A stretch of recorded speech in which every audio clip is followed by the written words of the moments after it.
Hello, students.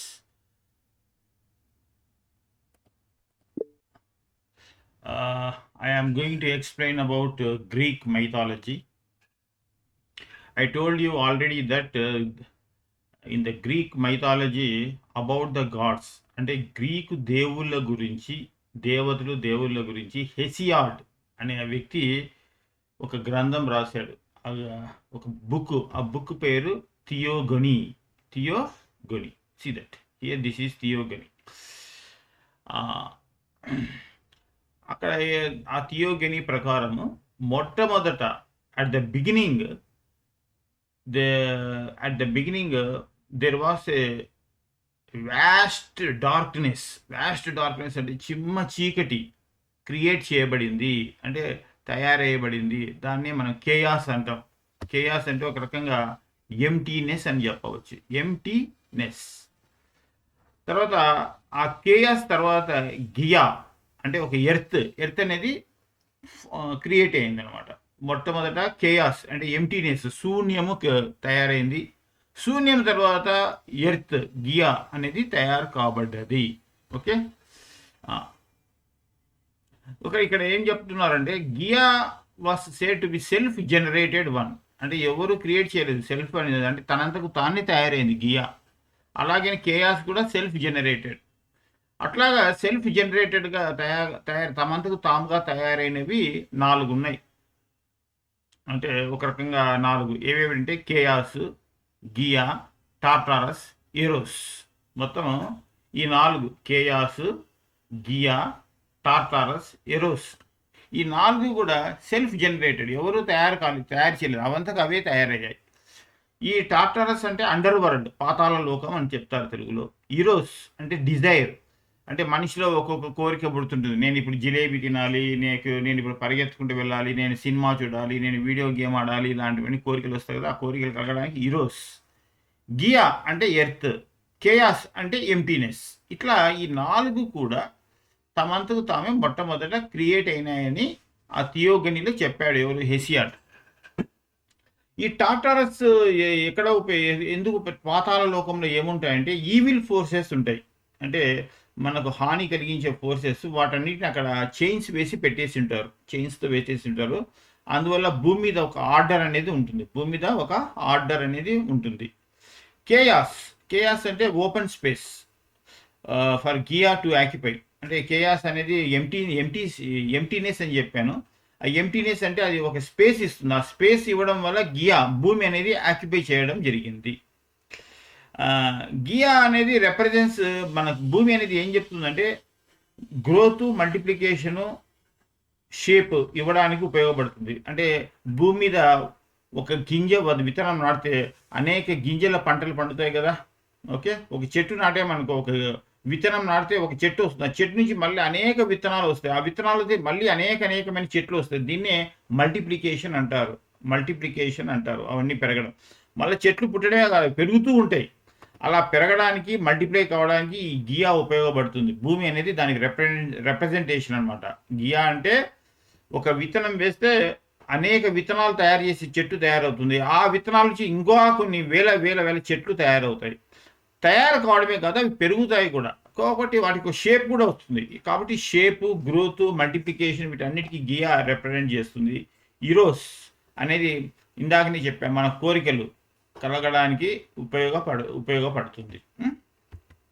So మొత్తానికి నేనేం చెప్తానంటే బిగినింగ్లో టార్టారస్, ఎరోస్, గియా, కేయాస్ ఈ 4 మొట్టమొదట సెల్ఫ్ జనరేటెడ్ గాడ్స్ అనమాట. తర్వాత మనకు Eros created desire in Gaia. So Gaia created Uranus. తర్వాత ఈరోస్ ఏం చేసింది, గియాలో ఒక కోరిక కలిగించింది. ఏమని? ఆ కోరిక వల్ల గియా ఏం చేసింది, యురేనస్ని క్రియేట్ చేసింది. యురేనస్ అంటే ఎవరో కాదు, స్కై అనమాట. Sky and heavens. స్కై అంటే స్కైలో ఉన్న నక్షత్రాలు, ప్లానెట్స్ అవన్నీ కూడా కలిపి మనం స్కై అంటున్నాము. ఆ యురేనస్ని ఎవరు తయారు చేశారు? గియా క్రియేట్ చేసింది. ఎందుకు గియా క్రియేట్ చేసింది? గియాలో ఈరోస్ ఒక డిజైర్ క్రియేట్ చేశాడు. నాకు తోడుగా కావాలి, నాకు భూమి ఉంటే సరిపోదు, భూమి మీద ఒక ఆకాశం ఉండాలి అనే కోరిక కలిగించడంతో గియా ఆకాశాన్ని తయారు చేసింది. ఆకాశాన్ని మనం ప్రైమార్డియల్ గాడ్ అంటాం. ప్రైమార్డియల్ అంటే మొట్టమొదట ఉన్నటువంటి గాడ్ లాగా భావిస్తాం. తర్వాత యురేనస్ గియా వాళ్ళ మధ్యలో ఒక కోరిక కలగజేస్తుంది ఈరోజు.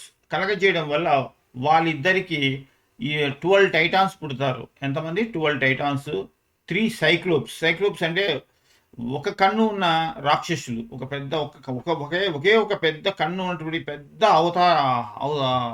ఆకారాలు ఉన్నటువంటి చాలా పెద్ద ఆకారాలు. అలాగే 3 హెకటోన్కిరస్ అంటే ఎవరో కాదు, వాళ్ళు కూడా పెద్ద పెద్ద ఆకారాలు ఉంటాయి. వాళ్ళకు 100 ఆర్మ్స్, 50 హెడ్స్. అంటే మనకు ఒక తల ఉందంటే 2 చేతులు వస్తాయి కదా, అట్లా 50 హెడ్స్ ఉంటే 100 ఆర్మ్స్ వస్తాయి. అట్లాంటి వాటిని తయారు చేశారు. ఒకసారి వాళ్ళ ఫొటోస్ ఇస్తాను చూడండి. ఇది సైక్లోప్ అంటే ఒంటి కన్ను, ఒకే ఒక కన్ను ఉంటుంది, ఒక పెద్ద ఆకారం. ఇది సైక్లోప్. ఇది హెకటోన్కిరస్ అంటే 50 తలలు, 100 చేతులు ఉంటాయి. 100 చేతులు ఇలా ఉంటుంది. ఇంకొక ఇది కూడా హెకటోన్కిరస్ ఒక ఎగ్జాంపుల్. 50 తలలు, 100 చేతులు, ఒక భయంకరమైన, అఫ్కోర్స్ రెండు కాళ్ళే ఉంటాయి అనమాట. సో ఈ విధంగా మనకు మొట్టమొదట ఈ క్రోనస్ ఏది యురేనస్ గియాకు ఈ విధంగా యురేనస్ గియాకు ఎవరెవరు పుడతారు? Titans, 12 Titans, 3 Cyclops, Hecatoncheires. ఎవరికి? యురేనస్ గియాకు ఈ విధంగా పుడతారనమాట. వీళ్ళు పుట్టిన తర్వాత ఈ యురేనస్ ఏం చేస్తాడంటే,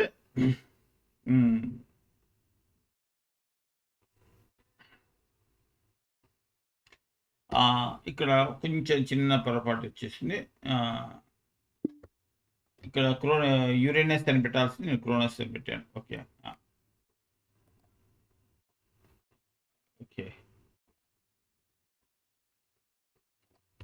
రైట్, యురేనస్. అంతకుముందు ఒక చిన్న పని చేస్తాను. ఆ 12 టైటాన్స్ 12 టైటాన్స్ ఉన్నారు కదా, ఆ 12 టైటాన్స్లో 6 మంది ఇంపార్టెంట్, 6 మెంబర్స్ ఇంపార్టెంట్. వాళ్ళ గురించి నిన్ననే చెప్పాను. ఏమని?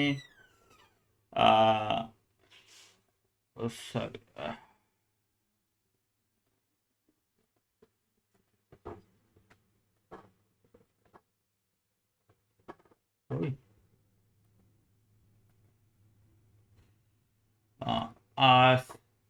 సిక్స్ టైటాన్స్ ఎవరంటే Cronus, Rhea, Oceanus, Hyperion, Themis, Iapetus అనేసి. క్రోనస్ అనేవాడు leader of Titans, Rhea wife of Cronus, Oceanus river that encircled world, Hyperion father of sun and moon, dawn అంటే సూర్యోదయము.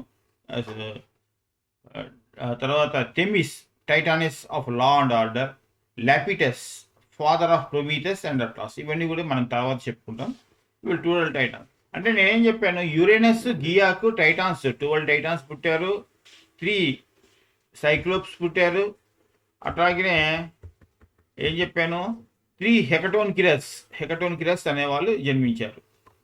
జన్మించిన తర్వాత ఈ యురేనస్ ఏం చేశాడంటే ఒక పని. ఆ యురేనస్ ఈ భయంకరమైన ఆకారం హెకటోన్కిరస్, సైక్లోప్స్ని చూసి చాలా భయపడ్డాడు. అట్లాగనే ఈ టైటాన్స్ కూడా చాలా తెలివితేటలు ఉన్నాయి, వాళ్ళ స్కిల్స్ కూడా బాగున్నాయి. వీళ్ళందరినీ చూసిన తర్వాత యురేనస్ వీళ్ళు ఎప్పుడో ఒకసారి నన్ను పడగొట్టేసి వీళ్ళే కింగ్ అవుతారని చెప్పేసి మొత్తం తనకు పుట్టిన 12 టైటాన్స్ని 3 హెకటోన్కిరస్ అంటే 3 హెకటోన్కిరస్ పుట్టారు కదా, అలాగే 3 సైక్లోప్స్ని తీసుకొచ్చి టాటారస్లో పడేశాడు, పాతాళ లోకంలో పడేశాడు. దాంతో గియాకు చాలా కోపం వచ్చి ఆమె ఒక సికిల్ తయారు చేసింది, ఒక పార, ఒక అద్భుతమైన పార తయారు చేసి ఆమె ఏం చేసిందంటే క్రోనస్కు సీక్రెట్గా ఒక ఇన్స్ట్రక్షన్స్ పంపించింది. నువ్వు ఎలాగైనా యురేనస్ను చంపేసే మొత్తం, ఎందుకంటే నాకు కడిగిన పుల్లలందరినీ పాతాళ లోకంలో వేసేయాడు కాబట్టి అంటాడు. అప్పుడు ఆ క్రోనస్ వచ్చేసి ఈ యురేనస్ని చంపేస్తాడు. యురేనస్ని చంపడంతో ఆ యురేనస్ ఆ బాడీని వదిలేసి, ఆ శరీరాన్ని వదిలేసి ఆకాశంలోకి కలిసిపోతాడు. అందువల్ల ఆకాశం ఎప్పుడే కానీ భూమిని కలవదు. The sky never meets earth. ఇక్కడ తర్వాత అప్పుడు ఆ బాడీ ఉంది కదా, యురేనస్ బాడీ, ఆ బాడీ నుంచి మళ్ళీ ఒక ఆజాను అంటే భయంకరమైన ఆకారాలు పుడతాయి. వాటిని గిగాంటీస్ అంటారు. తర్వాత అక్కడి నుంచి ఆ బాడీ నుంచి ఎరీనెస్ అంటే ఒక రకమైన దేవతలు అనే వాళ్ళు పుడతారు. వాళ్ళు మన ఎట్లాంటి దేవతలు అంటే కుటుంబాలు, సొంత కుటుంబాలలోనే ఒక్కోసారి ఒకరినొకరు హత్యలు చేసుకుంటారు. వాటిని ఫిమిలియల్ క్రైమ్స్ అంటారు. ఆ క్రైమ్స్ జరగడానికి ఈ దేవతలు కారణమవుతారు, ఎరీనెస్ అని. తర్వాత ఆ బ్లడ్ ఆఫ్ యురేనస్ బాడీ నుంచి మాలియా, యాష్ ట్రీ నిమ్స్, ఒక రకమైన ట్రీ నిమ్స్ అనేవి తయారవుతాయి. ట్రీ నిమ్స్ అంటే వన దేవతలు అని చెప్పవచ్చు, అడవి దేవతలు అని చెప్పవచ్చు. ఇంకా అలాగే అదర్ పార్ట్స్ ఆఫ్ యురేనస్ నుంచి ఒక గాడెస్ పుడుతుంది. ఆ గాడెస్ పేరు ఆఫ్రోడైట్. వీటన్నిటి గురించి రేపు నేను వచ్చినప్పుడు మీకు చక్కగా ఎక్స్ప్లెయిన్ చేస్తాను. ప్రస్తుతానికి వినండి. ఓకే. తర్వాత ఏమవుతుందంటే క్రోనస్ మళ్ళీ కింగ్ అవుతాడు. క్రోనస్ ఎట్లా యురేనస్ని చంపిన తర్వాత క్రోనస్ కింగ్ అవుతాడు. క్రోనస్ రియాను వైఫ్గా తీసుకుంటాడు. కానీ అప్పుడు మళ్ళీ క్రోనస్కి ఒక ప్రాఫెసీ వస్తుంది, ఒక భవిష్యవాణి, అంటే భవిష్యత్తులో జరగబోయే ఒక ఆకాశవాణి శబ్దం వినిపిస్తుంది. దాని ప్రకారం క్రోనస్కు ఏం తెలుస్తుందంటే క్రోనస్కి పుట్టే పిల్లలే క్రోనస్ని కింద పడగొట్టేస్తారు అని. దాంతో ఏం చేశాడు క్రోనస్, తన పుట్టే పిల్లలంతా మింగడం ప్రారంభించాడు.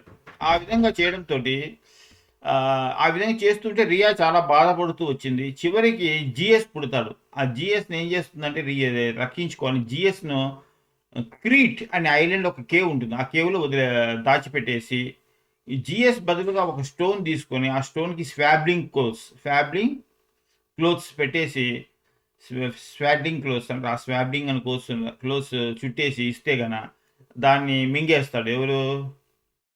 క్రోనస్, తెలియకుండా. ఇప్పుడు మన ఈ జిఎస్ ఎక్కడ పెట్టేశారంటే ఈ ఐలాండ్లో, క్రీట్ అనే ఐలాండ్. ఇక్కడ నుంచి చూడండి, క్రీట్ ఐలాండ్ ఇది. ఈ క్రీట్ ఐలాండ్ గ్రీస్ దగ్గర ఉంది. గ్రీస్ ఏథెన్స్ కదా, ఏథెన్స్ దగ్గర ఒక క్రీట్ ఐలాండ్ ఉంది. ఆ క్రీట్ ఐలాండ్లో ఇక్కడ ఒక ఐలాండ్ ఉంది. ఆ ఐలాండ్ పేరు డిక్టాయాన్ ఐలాండ్, డిక్టాయాన్ కేవ్ అంటారు. ఆ కేవ్లో డిక్టాయాన్ కేవ్ ఇక్కడ ఉంటుంది. ఆ కేవ్ కూడా ఫోటో కూడా చూపిస్తున్నాను, ఇదే కేవ్ అనమాట. ఆ కేవ్లో ఉంచాడు అనమాట ఎవరిని, జిఎస్ని, రియా. ఇంకా ఏం చేసిందంటే చాలా మెజర్స్ తీసుకుంది రియా ఆ బేబీని రక్షించడానికి. జిఎస్ ఏం చేసిందంటే ఒక అమాల్తియా అనేటువంటి ఒక ఓకే అమాల్తియా అంటే మ్యాజికల్ ఒక గోట్ని అపాయింట్ చేసింది జిఎస్కి మిల్క్ ఇవ్వడానికి. బేబీ కదా జిఎస్, కాబట్టి ఒక అమాల్తియా అనే గోట్ని అపాయింట్ చేసింది. అమాల్తియా ఏం చేసింది, జీసస్కు మిల్క్ ఇస్తూ వచ్చింది అనమాట. ఆ తర్వాత అమాల్తియా గోట్ చనిపోయాక దాని చర్మం, హైడ్ తీసుకొని జీసస్ ఒక కవచం తీసుకున్నాడు, ఒక షీల్డ్ అంటే మామూలుగా పట్టుకుంటారు సైన్యం, దాన్ని చూపిస్తాను. అది ఫోటో పెట్టలేదు ఇప్పుడు, తర్వాత చూపిస్తాను. ఆ షీల్డ్ తయారు చేసుకుని ఆ షీల్డ్ పేరు ఎజిస్, చాలా పవర్ఫుల్ షీల్డ్ అనమాట. దాని పేరు ఎజిస్ తయారు చేసుకుంటాడు. నెక్స్ట్ రియా ఏం చేస్తుందంటే బేబీ జీసస్ను కాపాడడానికి మేల్ డాన్సర్స్ని అపాయింట్ చేస్తుంది. మేల్ డాన్సర్స్ని వాళ్ళు ఏమంటారంటే కౌరీట్స్ అంటారు. కౌరీట్స్ ఎందుకు అంటే గన వాళ్ళు ఆ కౌరీట్స్ ఆ కేవ్ బయటే ఉంటారు. ఎప్పుడైతే బేబీ జీసస్ ఏడుస్తాడో ఆ ఏడుపు క్రోనస్కి వినపడకుండా చేయాలి. ఎందుకంటే క్రోనస్ చాలా కేర్ఫుల్గా అబ్జర్వ్ చేస్తుంటాడు, ప్రతి ఒక్క దాన్ని అబ్జర్వ్ చేస్తుండే. ఏ చిన్న శబ్దం వచ్చినా అక్కడ ఏముందో కనిపెట్టేస్తాడు అనమాట. అందువల్ల ఈ జిఎస్ రక్షించడానికి బేబీ జిఎస్ ఎప్పుడైతే ఏడుస్తాడో ఈ ఆర్మర్డ్ మేల్ డాన్సర్స్ ఉన్నారు కదా, ఎవరు కౌరిట్స్, వాళ్ళు డ్యాన్స్ చేస్తారనమాట. భయంకరంగా డ్యాన్స్ చేసి వాళ్ళకున్న స్పియర్స్ను షీల్డ్స్ను ఒకదానితో కొడుతూ శబ్దం చేస్తారు. శబ్దం చేయడం వల్ల ఆ బేబీ జిఎస్ ఏడుపు వినపడకుండా చేసేస్తారనమాట. అందువల్ల బేబీ జిఎస్ రక్షించబడ్డాడు క్రోనస్ నుండి. అట్లాగే ఈ అమాల్తియా, ఇందాక చెప్పే గోట్ అనేది ఆ జిఎస్ను ఒక ఉయ్యాలలో ఉంచుతూ ఉంటుంది. ఎందుకు ఉయ్యాలలో అంటే ఉయ్యాలలో ఉంటే ఏమవుతుందంటే ఆ జిఎస్ అనే బేబీ భూమి మీద ఉండదు, అలాగే ఆకాశంలో ఉండదు. ఆకాశంలో లేకోకుండా భూమి మీద లేకుండా ఆకాశము భూమి మధ్యలో ఉండడం వల్ల రక్షించబడుతున్నాడు. ఎందుకంటే ఈ క్రోనస్ అనేవాడు అన్ని చోట్ల చూస్తుంటాడు, భూమి మీద అంతా చూస్తూ ఉంటాడు, అలాగే ఆకాశంలో అంతా చూస్తుంటాడు, కానీ ఆకాశము భూమి మధ్యలో ఉన్నదాన్ని చూడడం లేదనమాట. అందువల్ల జిఎస్ రక్షించబడతాడు అనమాట. ఇది ఇక్కడ ఈ ఫోటో చూస్తే మీకు గోట్ అనేది మిల్క్ ఇస్తూ ఉంది జిఎస్కి. అమాల్తియా అనేది ఒక goat. That goat is giving milk to Zeus. Okay.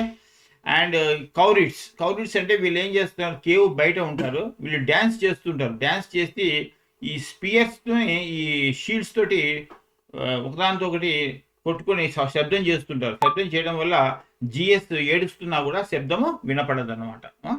Okay, నేను రేపు వచ్చినప్పుడు మొత్తం అంతా ఎక్స్ప్లెయిన్ చేస్తాను. I stop now.